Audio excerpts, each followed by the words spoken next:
Yee-Jae sobs on his knees in a pitch-black, scary chamber, telling himself that he didn't deserve this since he didn't do anything wrong. Yee-Jae is abruptly shot by an unidentified lady and thrown from a plane, yet he manages to open his eyes despite having a hole in his forehead. All of this began 7 years ago.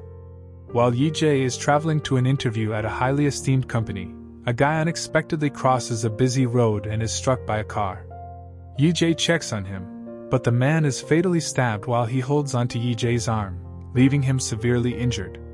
Yee-Jae doesn't receive the job because later in the interview, he is still dealing with the trauma and is unable to respond appropriately to questions. Yee-Jae graduates with a large student loan balance after failing to find employment, forcing him to take on menial occupations like delivery and waiter. His mother, a caretaker, has already made many sacrifices to provide him with an excellent education, and his father is no longer with him, so his family is unable to assist him. Yee-Jae never stops applying to different organizations with his resume, but he never seems to be able to land a full-time position. Following 7 years of part-time labor, Yee-Jae is finally given another chance to interview at the large corporation. The resume impresses interviewer Tae-yu, and Yee-Jae leaves the meeting full of optimism. But soon after, he receives a call from a friend telling him that the other friend has vanished, and all the money they put into his deal is lost. After running to his friend's flat, Yee-Jae bangs on the door, but no one responds. Yee-Jae loses it because those were all of his savings. He starts pounding on the door with a fire extinguisher till he collapses to his knees. Shortly after, he finds himself at the police station for causing property damage, so Yee-Jae requests that his companion be taken into custody. They are unable to stop it though, as it is permissible to invest in a failing company. Yee-Jae visits his lover Jisoo in the evening after she gets out of a car with a man who gives her flowers. Yee-Jae approaches her after the man leaves, and she can see right away that he has been drinking. She offers him an envelope and remarks that he hasn't been able to find any employment this month, but he interprets it as charity and realizes he has only been a burden. Yee-Jae ends her relationship with the belief that it will not work out. When Yee-Jae returns to his flat a short while later, he finds that the landlord has ejected him and is keeping the deposit as compensation for unpaid rent. Yee-Jae needs to transfer as much of his belongings as he can to safeguard them because everything he has is outside in the rain. Sadly, there isn't much space, and by morning, a lot of his belongings are gone. Yee-Jae receives word from the employer that his interview went poorly after passing the night on the ground. Yee-Jae decides he's had enough after experiencing yet another breakdown, self-deletes in the midst of the city, and ignores his mother's call. After a brief period of darkness, Yee-Jae realizes he's aboard a private jet. His face has transformed, and he freaks out when he sees his reflection. It's then that he observes the enigmatic woman sitting close by. She is holding his farewell letter when she mysteriously burns it and flashes her crimson eyes through her specs. All of a sudden, Yee-Jae finds herself in a terrible place where demons are attempting to ascend a great tower situated in the middle of a Red Sea. The woman explains that she is Death, and that the reason she sent him here was to exact revenge on him for making fun of her. The monsters attempt to seize him as he falls as she throws him down the edge and grabs him by the neck. He crashes and wakes up in the plane with the other face again, but there are plenty of monsters waiting for him in the ocean. Death appears as well, explaining that Yee-Jae would suffer 12 more deaths as a result of her sentence. He will pass away no matter where he ends up because his soul will enter the bodies of 12 others who are about to die. He will be permitted to live that life, though, if he can avoid dying. Yee-Jae wants to end everything, thus he doesn't care about those deaths. However, the plane undergoes a violent storm as soon as Death vanishes. Yee-Jae, in a state of unconscious panic, puts on his life jacket and buckles his seat belt as the flight attendant arrives to reassure him that the turbulence is just temporary. The plane steadies after a few minutes of trembling, and the attendant leaves Yee-Jae alone. Yee-Jae, who is still perplexed, looks around and discovers he is inhabiting the body of a very wealthy person. He is suddenly informed of the specifics of the person he is possessing by a shining pebble that enters his head. This man has been wealthy his entire life and serves as the CEO of the significant company Yee-Jae applied to. His older brother Tae-yu and he have been in competition for everything since they were little, even who would be the leader of the company. After gaining his father's favor via hard work, he was eventually selected to take over as CEO. At that precise time, an engine blows up, but Yee-Jae is really happy with this lifestyle and decides he wants to stick with it.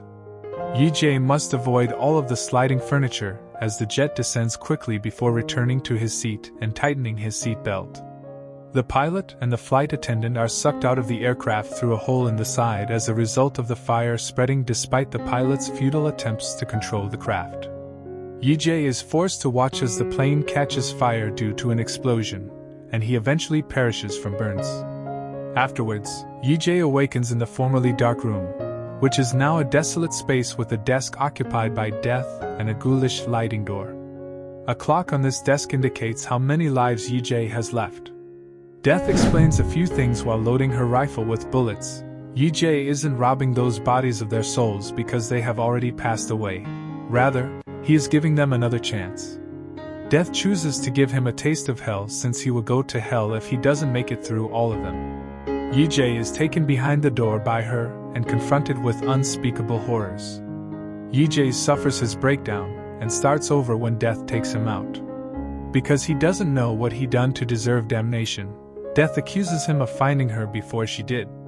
She also says that he might not go to hell if he survives in one of the 12 bodies, depending on what he does. When Yee-Jae resolves to give it one more go at survival, Death shoots him, sending him into the hereafter. In a sports uniform and a fresh body, he finds himself falling from an aircraft without a parachute. He sees 3 more men, all carrying cameras, jumping with him as he panics. In the act of helping him, a man captures him, and that's when the glowing pebble enters his consciousness. This body is owned by an extreme sports enthusiast and adrenaline seeker who has set 4 Guinness World Records through his many wild adventures. He's taking on a challenge today that involves jumping from 1,000 miles above the earth without a parachute and landing on a safety net. His sponsor is offering him $3 billion in cash if he succeeds, and the event is being broadcast on national television. The sponsor remembers seeing a man fiddling with a lighter. Yee-Jae is motivated to finish the task by the thought of having such money, so he pushes the assistant aside and starts to fall quickly. Yee-Jae is feeling confident, even thrilled, because the body lost the original soul but retained the talents. He eventually reaches his target, but he misses the net and falls to the ground, when he promptly perishes. Returning to the dark room, Yee-Jae declares that it is unfair to label him a sinner because, when he deleted himself, he did not harm anyone. Death shoots him to send him to the third existence, and labels him selfish since he is unable to recognize that he has harmed people. He soon finds himself waking up in an adolescent's body at a school, where he witnesses a student laughing at the footage of the parachute guy's death. Yee-Jae is informed by this that all of these lives are a part of the same reality. The shining stone enters his consciousness just as he is about to beat him for it. This adolescent was raised by his single mother, who works hard to provide for him, after losing his father when he was 5 years old. The youngster wanted to please his mother, but he detested going to school because Jin Sang and his buddies would constantly threaten him with guns, rob him, or play silly practical jokes like dumping milk at him while he was being recorded. But he never told his mother not to worry about this. The youngster eventually decided to self-delete because he thought his tormentors were demons, and that school was a horrible place. Yee-Jae understands that all it takes to live is to decide not to self-delete. Jin Sang walks up to him at that point, reminding him to bring him milk before beating him. Yee-Jae pursues him in an attempt to use a chair to bring him down, refusing to take the fall for it. Yee-Jae swiftly subdues Jing-san's companion who tries to stop him before slamming Jing-san against the window and demanding an apology. Yee-Jae is suddenly knocked down by Tae-suk, a very powerful teenager who quickly overcomes him and beats him down. The classmates stare in horror as he and his companion hold Yee-Jae down so that Jin-sang may punch him as well. As the teacher comes, everyone leaves for their own locations, but Jing-san and his group capture Yee-Jae after class so they may beat him up once again. Even Tae-suk eventually grows weary of it and begs Jing-san to stop, but he ignores him and continues. But when he notices the girl he likes watching them, he finally stops. When Yee-Jae visits the boy's house later, he is horrified to see the boy's mother's pictures and letters, which reminds him of his own. Yee-Jae would occasionally accompany his mother to assist her since she would get quite fatigued from leaving dinner for him and going to work. Yee-Jae nearly breaks down in tears as he remembers his own mother when the boy's mother also returns home and observes that her son has improved manners. When Yee-Jae approaches Tae-suk in the lavatory the following day, asking why he allows Jin-sang to order him around despite being stronger, Tae-suk responds that a senior student whose group Jin-sang is a part of is the actual boss of the school. The elder kids will destroy them if they tamper with Jin-sang. When Jin-sang attacks Yee-Jae again later in the lunch hour, Yee-Jae retaliates by tossing his bowl of noodles on Jin-sang's head. Jin-sang tells Tae-suk to follow Yee-Jae as he leaves, but Tae-suk declines since he is hungry for lunch. Everyone chuckles when he instructs Jin-sang to bathe, and a flashback shows that Tae-suk was warned not to meddle by Yee-Jae because he had a plan. Jin-sang, embarrassed, turns to his seniors for support, and before long, the group shows up at the classroom prepared to fight. But the leader becomes enraged and accuses Jin-sang of being a coward for being unable to manage a young boy when he realizes that Jin-sang wants him to beat up a little wimp. He takes Jin-sang and orders him not to approach them ever again because he doesn't want his gang to be linked with cowards. Yee-Jae, full of pride, taunts Jin-sang for his defeat, and as Jin-sang tries to strike him, Tae-suk strikes him first. Jin-sang finds that the lady he likes is with the senior leader as he rushes out of the classroom because no one in the school respects him anymore. Yee-Jae goes for a run in the evening and nearly gets hit by a truck, but fortunately the driver stops in time. This distracts Yee-Jae, so much so that he doesn't hear Jin-sang coming up behind him to strike him with a brick to make him fall, and then he beats the hell out of him. When Yee-Jae resurfaces in the dimly lit chamber, she throws him against the wall, steps on his face, and shoots him once more in response to his angry outburst. Yee-Jae awakens in the body of a hostage being questioned for the fourth time in his life. Dangerous men question him where he stashed the money and the girl, while also slinging water in his face. They threaten to stab him in the eye if he doesn't respond, so he says he will speak. The men threaten him with a hammer when he asks for a moment, though, since the memories haven't returned yet. Fortunately, Yee-Jae discovers this body is part of a global criminal organization when the glowing pebble eventually appears. They are fixers, which implies they will do whatever it takes to cure a client's issue, even if it includes killing someone. He had fallen in love with his boss's girlfriend one day, and he offered to flee with her when she mentioned wanting to get away from this abusive and criminal life. He took $10 billion from his boss and stashed them away in a secure location, but his colleagues caught him en route to the woman's residence. When Yee-Jae discovers he has this guy's incredible powers, he begins battling everyone and uses the chair as a weapon until it breaks. He causes a man to stab his companion when he ducks under an approaching knife, but he doesn't stop fighting after the initial shock. He switches off the main light and gets a torch so he can fight with an advantage because there are weapons and tools on the wall. After a bloody struggle in the shadows, Yee-Jae eliminates each agent one by one. Yee-Jae then decides to grab the money and flee since he believes that this guy can endure anything given his ability. After realizing that everything has been going on in the back of a truck, he gets his phone back and grabs a bike to get away. Yee-Jae's boss discovers his men's failure as he rushes across the city and uses his mobile to find out where Yee-Jae is. The hunters in the vicinity are then alerted to that location with the promise of a hefty prize should they capture Yee-Jae. Soon after, Yee-Jae is the target of an agent-led pursuit over the city bridge. She manages to evade every bullet and duck under a vehicle. After making his appearance behind the agent's vehicles, he disarms a man with the bike and takes off speeding. There are numerous collisions as a result of the other hunters' missed shots striking autos. In an attempt to block the bridge, the truck that caught him also appears. However, Yee-Jae easily avoids it when automobiles collide with it and produce an explosion. He being chased by several motorcycles and a police car after he leaves the bridge. Yee-Jae accelerates as he approaches a hazardous avenue, causing numerous cars to collide and obstructing the path for the police officer and several motorcycles. Yee-Jae enters a mall and accelerates till he's in the center surrounded by enemies because there are still some motorcyclists after him and other enemy cars are obstructing the streets. He sees a lift at that precise moment, so he enters and shuts the door to prevent being hit by another bike. Upon reaching the roof, he leaps to a great height and lands in a party pool, where his phone breaks. The enemies can no longer follow him. Yee-Jae then heads to the pier to meet with the woman. Yee-Jae feels how much the man loves her when she gives him a quick hug. Yee-Jae informs her where the money is so they can go get it, but before they can get there, she shoots herself, exposing her true intentions. When Yee-Jae awakens in the dark chamber once more, Death is laughing at him. He doesn't care though, because he didn't tell the woman where the money was exactly, and he intends to get it in his next life. Juvie is where Yee-Jae's fifth existence begins after Death shoots him. He can't help but panic in this little jail, but fortunately a guard appears to lead him to his own cell.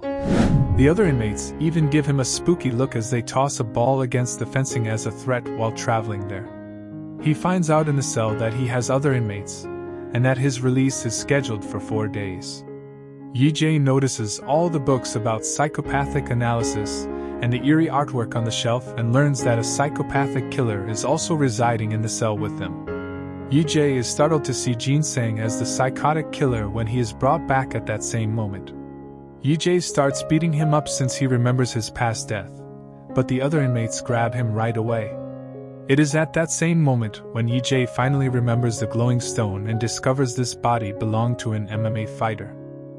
The man accepted a plan whereby he would take the blame for a hit and run in exchange for $200 million after the trial since his family was having financial difficulties due to gang activity and needed money immediately. The idea was to rapidly release him on probation because, even though he was 18, he was still considered a minor in Korea. A man fiddling with a lighter and watching them from the shadows made the deal with the lawyer. The man surrendered himself with a false confession, but tragically the victim passed away during the trial. As a result, the judge found him guilty of manslaughter and gave him a 2-year prison sentence. Afterwards, when the attorney went to see him behind bars, the man demanded $2 billion to be silent, or he would give the police all the information. In a different memory, Yee-Jae witnesses Jin-Sang's arrival and how, in an attempt to intimidate the others and exert authority, he stated a number of strange but incomprehensible things. When Yee-Jae returns to the present and understands that Jin-Sang isn't a psychopath but rather is here because he killed the high school student, he bursts out laughing. Yee-Jae calls Jin-Sang out in front of the others and tells them the truth, then starts slapping him. Because Jin-Sang is too scared to admit it, the other inmates beat him up in retaliation. Yee-Jae finds it very pleasurable when other convicts start bothering Jin-Sang when they have time to spend outside in the backyard. A prisoner aims his saw blade at Yee-Jae during later carpentry classes, but she manages to evade barely in time. Instead, the blade bounces off the wall and kills another man. Yee-Jae screams for assistance, and after the injured man is taken away by the guards, all the other inmates gather various tools and inform Yee-Jae that the lawyer wants him killed. Before a battle breaks out, Ji-young bolts in terror, allowing Yee-Jae to witness the incredible MMA fighting prowess of the body. He battles every prisoner at once, utilizing fast and accurate blows to knock them down one by one while also using every object in the area to knock them down.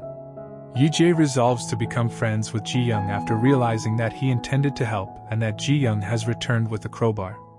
Yee-Jae discovers Jin-Sang honing a weapon to kill him in the lavatory that evening.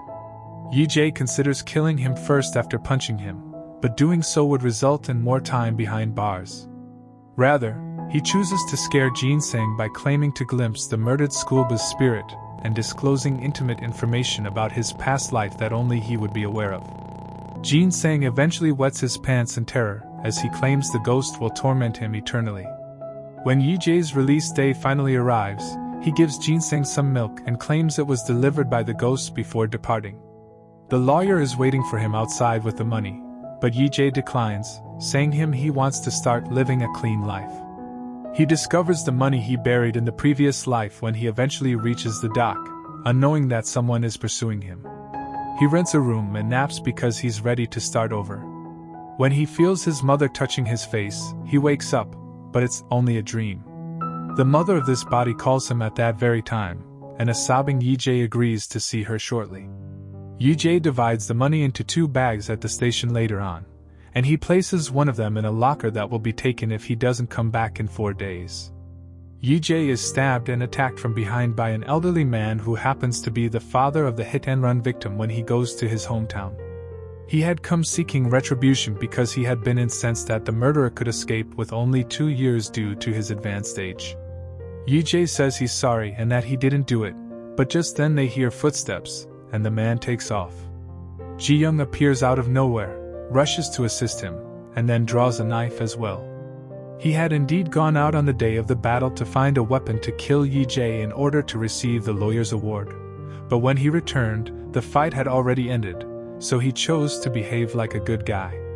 Yee-Jae tries to buy him off, but Ji-young stabs him several times since he doesn't think he has any money. Yee-Jae passes away shortly after, and her mother calls. Yee-Jae wakes up in the dark room once more, and he speaks with Death for a brief while before getting shot once more. He learns to his dismay that his 6th life starts when he is a baby. In the middle of a restaurant, he starts crying, so his mother apologizes to everyone and walks him to her car. There, she displays her true self, shouting at the infant for being a bother and hurling an angry tantrum. He never gets the shining pebble because his physique is still that of a newborn and lacks memories. When the baby's mother brings him home, she tosses him carelessly onto the couch, where his father carefully picks him up. Though Yee-Jae initially believes the man to be more friendly, he quickly reveals his true nature when he brings over outdated food, which Yee-Jae refuses to consume and instead becomes irate and insulting. Just then, a police officer shows they're accompanied by a social worker who has been notified of possible abuse. As they attempt to check on the baby's body inside, the father stops them to display his professional card and identify himself as a child welfare social worker. After apologizing for their miscommunication, the couple departs, leaving the mother enraged, who then throws the infant to the ground and uses a pillow to kill him. Death tells Yee-Jae not to take life for granted when he shows up in the dark room and says that sometimes not even babies get a chance. Then she shoots him.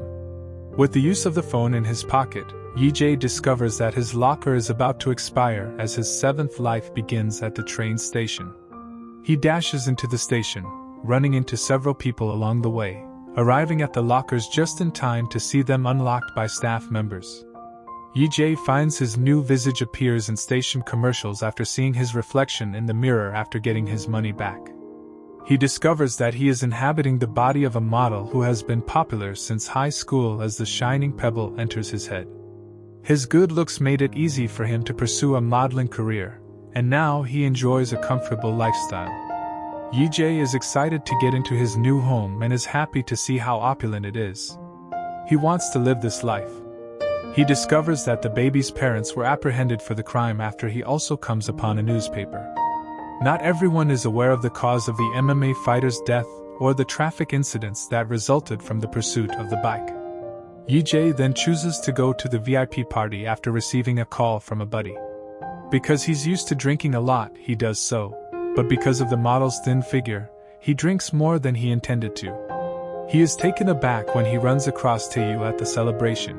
Taeyu became Seo after his brother passed away. Yee-Jae has to be woken up by his brother in this life because he overslept the following morning due to a hangover. Yee-Jae now has a new task to complete because the guy is going to the USA for a week, and the model had promised to take care of his cafe. Yee-Jae thinks of closing the cafe once his brother goes on his first day of work. But when he sees Jisoo enter, he is taken aback. Gazing in amazement, Yee-Jae recalls their first meeting and all of their memorable moments together, including the day the wind carried Jisoo's documents away and Yee-Jae discovered them. When Yee-Jae gives Jisoo her command, he is so tense that his hands are shaking. His brother clarifies that she is a published author and that she works there every day until it closes. Yee-Jae, inquisitive, looks up her name online and finds that she won a writing competition and signed a book deal. She praised her partner for always believing in her when she accepted her medal. It wasn't just sympathy money in the envelope she attempted to show him that day. It was her reward. Yee-Jae rushes to the bookstore to buy Jisoo's book out of remorse since he heard her mention that she included personal experiences into her writing. He finds that many of the plot beats in the book correspond to their moments together, such as the day they said, "I love you," to each other because he was jealous of her co-worker. Yee-Jae notices as he sobs that the bookstore is selling the elegant pen he had promised to give her someday. Although he had purchased the pen covertly and had her name engraved on it, it was misplaced during his move while it was raining. The man he saw the previous day at the cafe shows up later with flowers in tow, bringing a woman and a small child who address Jisoo as Auntie. Yee-Jae, feeling foolish, chooses to keep the cafe open all week for Jisoo after learning that he is her brother.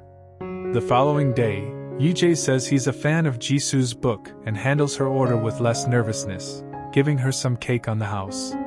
Additionally, he tells him about Lady Death and all the lives he's had, acting as though it were actually happening to the character, while pretending to have an idea for a narrative. Yee-Jae is astonished to find that she has the engraved pen when she asks her to sign her book.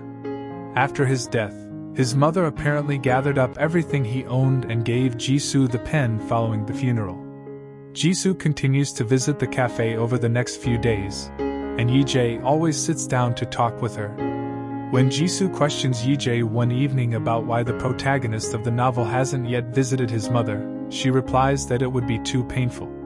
Soon after her departure, Yee-Jae notices the passing of police cars and learns from a client that one of their regular customers was involved in an accident.